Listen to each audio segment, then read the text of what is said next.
Hola, soy Mauricio Santajuliana de INTA Manfredi y hoy vamos a hablar de post cosecha de grano. La tecnología de almacenamiento de grano en Argentina se diferencia en dos sistemas.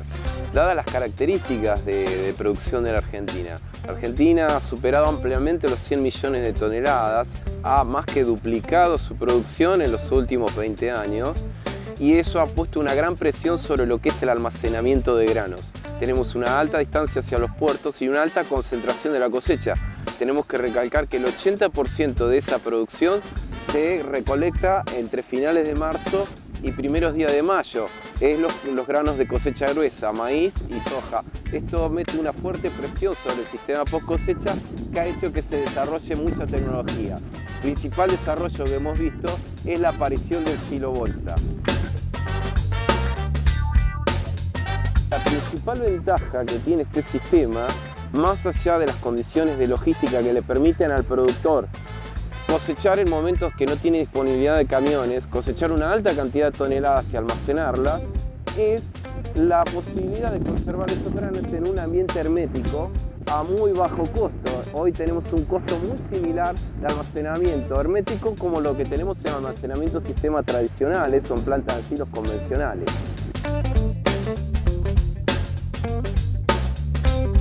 Las grandes condicionantes que tiene este sistema es la pérdida de hermeticidad y el almacenamiento de grano húmedo. Si almacenamos grano húmedo por alguna necesidad, como ha sido por ejemplo esta campaña y la campaña 2016, donde el temporal nos obligó en cierta manera a almacenar granos con un contenido de humedad que no es el recomendable, ejemplo soja con 16%, maíces con 17% de humedad, se puede almacenar kilobolsa, pero se restringe muchísimo el tiempo de almacenamiento a no más allá del invierno, porque la otra condicionante que empieza a interactuar con esta alta humedad es la temperatura. Durante los meses de otoño e invierno, que al baja la temperatura, nos mejoraría un poco las condiciones de almacenamiento. Eso no implica que no haya pérdida. Las va a haber, pero van a estar más atenuadas. Lo que tenemos que hacer es hacer un correcto monitoreo y de acuerdo a ese monitoreo ir extrayendo el grano para no perder calidad. Otra recomendación básica es que haga una correcta medición de la humedad. Tenemos que tener cuidado con los equipos que utilizamos para medir la humedad. Deben estar correctamente calibrados y debemos tener una alta presión de muestreo. Esto significa extraer muchas muestras para determinar la correcta humedad. Es muy normal observar incorrectas mediciones de humedad y debemos recordar que la medición de la humedad es la herramienta fundamental que le permite al productor determinar qué va a hacer con ese grano, cuánto tiempo lo va a tener almacenado, si lo manda secado o no. Es un aparato, el medidor de humedad, que nos determina cuáles decisiones vamos a tomar, o sea que es fundamental que esté correctamente calibrado. No medir con temperaturas que superen los 20 grados entre la temperatura ambiente y la muestra de grano porque va a haber un error. Y recordar que cuando más húmedo está el grano, mayor error llevan los equipos de medición.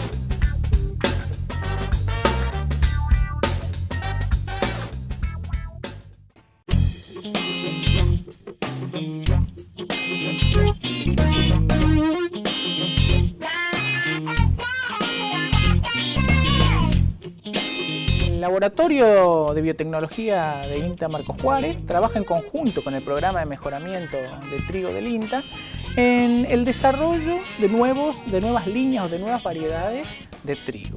Esto se hace mediante dos metodologías, una más bien muy aplicada, que es toda esa información que se genera en otros países o inclusive en nuestro país sobre marcadores moleculares, que es la herramienta que utilizamos para hacer esa selección más eficiente. Todo eso que ya se sabe que tiene un efecto importante sobre caracteres, ya sea sanidad, calidad, rendimiento, aplicarlo directamente sobre la selección de genotipos y así quedarnos en cada generación con las mejores líneas. Eso se hace para eficientizar el programa de mejoramiento, ya que no necesitamos que esos caracteres se expresen en el campo, sino que con una extracción de ADN de un pedazo de hoja nosotros podemos saber si la planta tiene o no el gen que a nosotros nos interesa. Esa sería la actividad más aplicada y más de rutina que genera o que tiene el laboratorio a su cargo. Otras actividades que realizan laboratorios tienen que ver un poco más con ciencia más básica, y lo que tratamos de hacer es identificar regiones del genoma de trigo que tengan un efecto potencial sobre caracteres que nos interesan.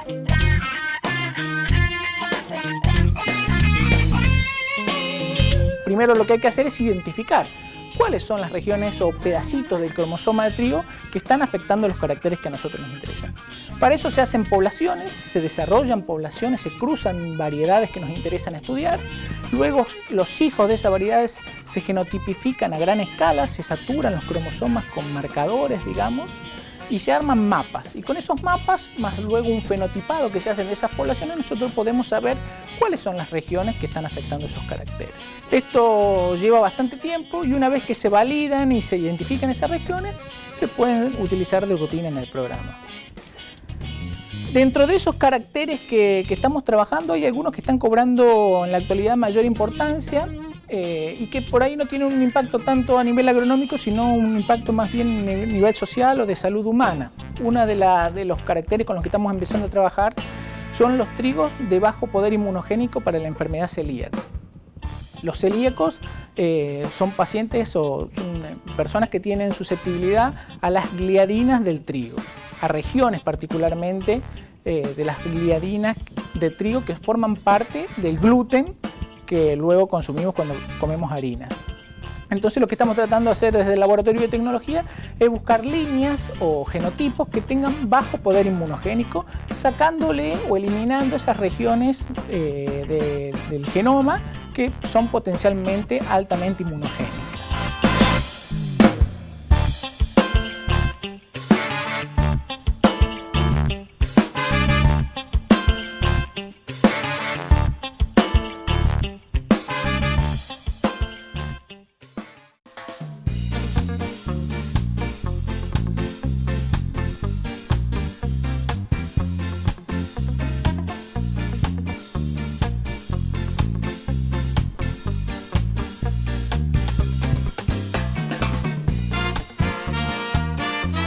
El asociativismo en la zona de Villa María tiene, digamos, su historia.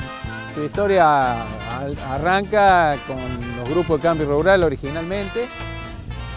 Luego, en el caso de los productores lecheros que decidieron darle valor a su producción a través de la elaboración de queso principalmente, desembocan varios de ellos, de distintos grupos, en una entidad que se llama Pilacor, que es Pymes Lácteas Cordobesas, digamos, el estrato de la pequeña industria a nivel de Córdoba, que está concentrada en la cuenca lechera central.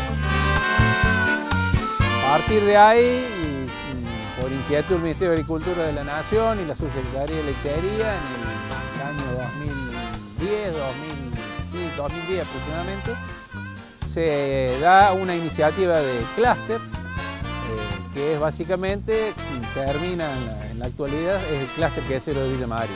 La cuenca de Villa María es una cuenca de aproximadamente 900 tambos, y lo que agrupa el clúster quesero a través de las entidades y a través de, digamos, que las componen, como es Junta Intercooperativa, como es Federación Agraria, Caprolec y Pymes Lácteas Cordobesas. La cantidad de tambos está aproximadamente 300 tambos más o menos, que son básicamente pequeños y medianos tambos que participan de esta iniciativa de clúster.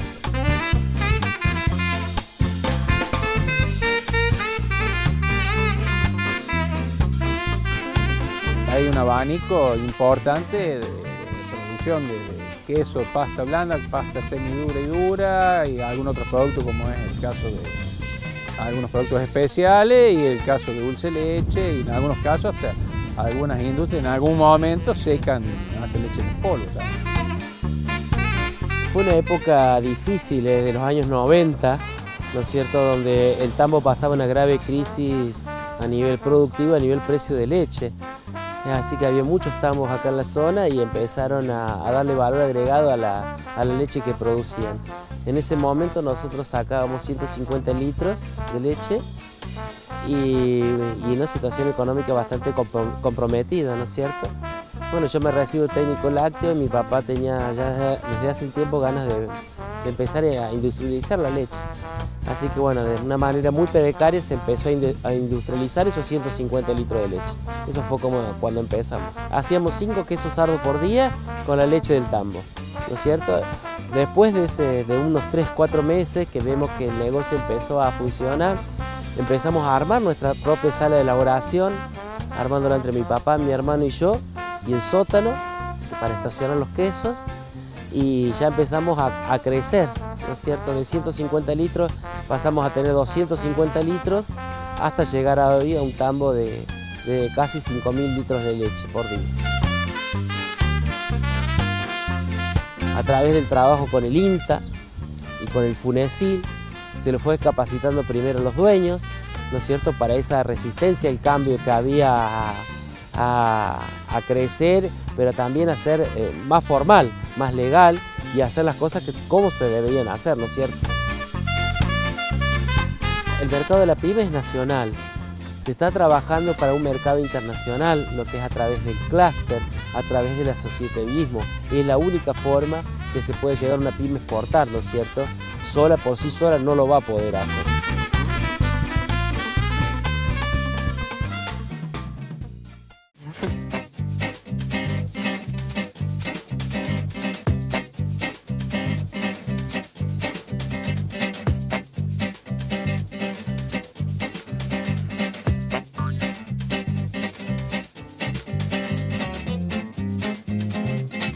Salir al cantero con un plantín bien fuerte, cuestión de que nosotros podamos tener ventajas sobre las otras hierbas que nos van a estar compitiendo por los nutrientes, por la luz y por el agua en el cantero.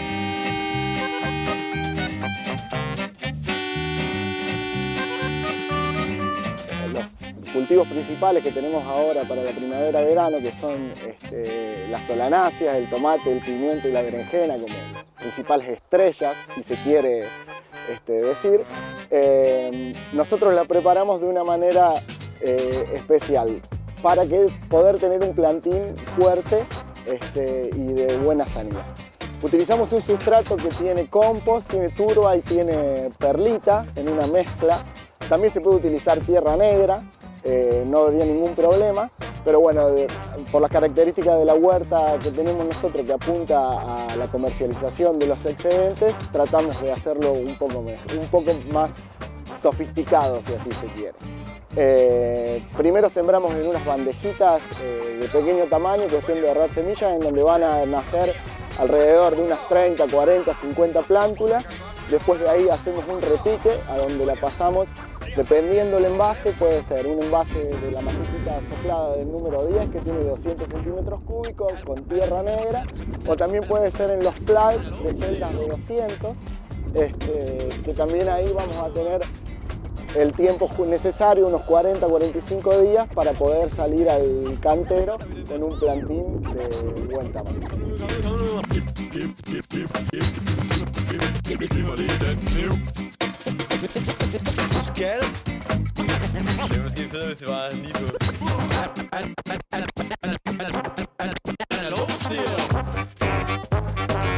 Cultivos que nosotros podemos hacer en la huerta de primavera-verano, que también son muy exitosos, si se quiere de alguna manera, son las cucurbitáceas y el maíz. En las cucurbitáceas tenemos el zapallito de tronco o zapallito verones y los coreanitos. Estos se pueden hacer en siembra directa, lo que nosotros llamamos chacra. Se le puede consociar maíz para hacer asociaciones de cultivo, aunque también nosotros podemos hacerlos en macetas de 250 centímetros cúbicos, la maceta del número 10, maceta del número 12, para poder después trasplantar. La ventaja que nos da, repitiendo un poco, es que nosotros ahorramos en espacio en la huerta y aparte salimos con un plantín que ya está adelantado 45 a 60 días en función de las otras especies que van a competir en la tierra con estos cultivos.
Los microtúneles son pequeñas estructuras que hacemos para proteger los cultivos del frío.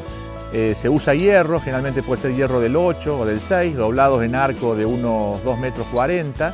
Se entierran 20 centímetros de cada lado, o sea que el largo que nos queda es de 2 metros. Se usa un plástico de unos 150 micrones o 100 micrones, de unos 2,40 metros de ancho, y se pone un alambre para unir los arcos y que de esa forma no se inclinen. Y después se fija el plástico de un lado y se tapa el microtúnel.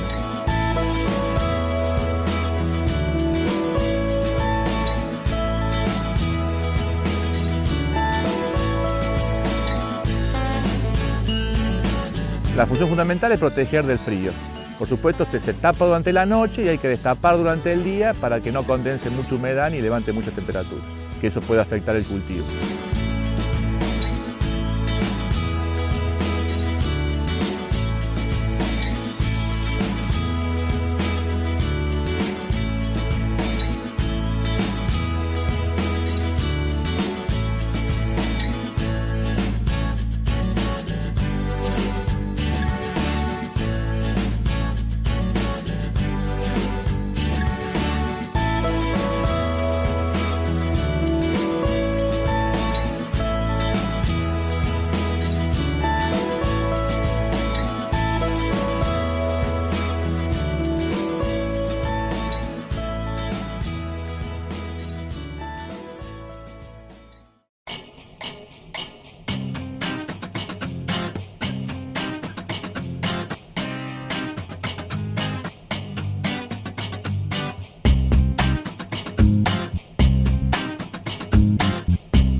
Privadas y públicas que hacen todo a lo que son los participantes de la Red Nacional de Evaluación de Cultivares, que aportan, por un lado, tanto seleccionando un lote para la prueba de materiales de cultivares de soja, como también en la conducción de los ensayos en sí, y a través de esa conducción nos reportan la información que hace al comportamiento y a la performance que van a tener, tanto para rinde como para otras características y otros atributos que son necesarios para tener en cuenta y poder realizar la siembra lo más ajustada posible a cada una de las necesidades de los ambientes de la Argentina, ¿no?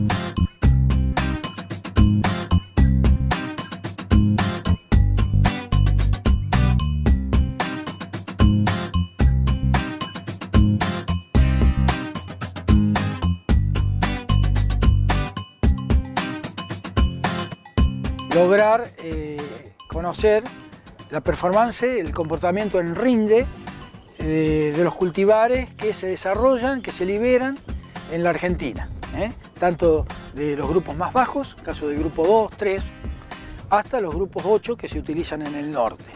Esa es la finalidad principal. Luego vienen información complementaria que se puede ir registrando con los distintos trabajos que se hacen, lo que hace que se puedan ubicar bien los cultivares o los materiales de acuerdo a su ciclo en cada una de las regiones, de acuerdo a su adaptación. Sabemos que la soja se adapta según la latitud por su ciclo, y bueno, en esto hay todo un desarrollo de las empresas buscando las mejores hojas para cada una de las situaciones de ambiente, tanto por diferencias de latitud como puede ser por diferencias climáticas o ambientales, en lo que hace a ambientes más pobres o ambientes más ricos en cuanto a oferta hídrica o oferta de nutrientes mismos en los lotes, ¿no es cierto? Hay todo un trabajo a partir de los semilleros y los criaderos de soja que hacen a un desarrollo de la semilla, a un desarrollo de las variedades y una subsiguiente liberación al mercado, que se hacen diferentes estudios, entre los cuales pasan a tener una importancia los estudios de interacción genotipo-ambiente, buscando las hojas, por un lado, tanto que se puedan adaptar a diferentes ambientes, como sojas que se adaptan específicamente a ambientes determinados.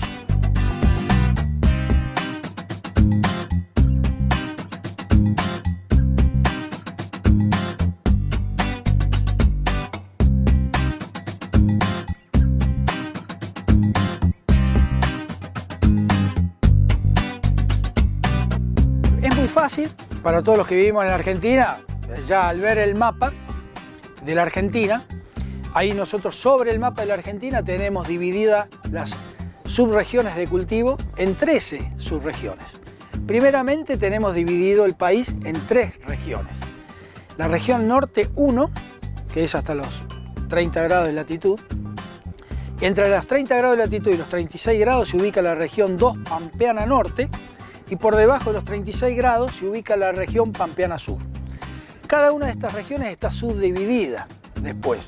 Fundamentalmente esa subdivisión obedece a aproximadamente lo que sería una isoyeta de 850, 900 milímetros que se desplaza desde allá de la zona costera en el sur de Buenos Aires, atravesando toda la región pampeana y saliendo en lo que es la parte sur de Paraguay. Ahí ya tenemos una gran división, ¿no es cierto?, en 2 partes que hace a que finalmente se obtiene una división tanto por latitud como por esta isoyeta en 13 subregiones. Y nosotros podemos acotar la información a cada una de esas 13 subregiones y por una cuestión tanto geográfica como de características ambientales más acotadas, hay situación de que hay cultivares de distintos grupos de madurez que se adaptan a cada una de esas subregiones.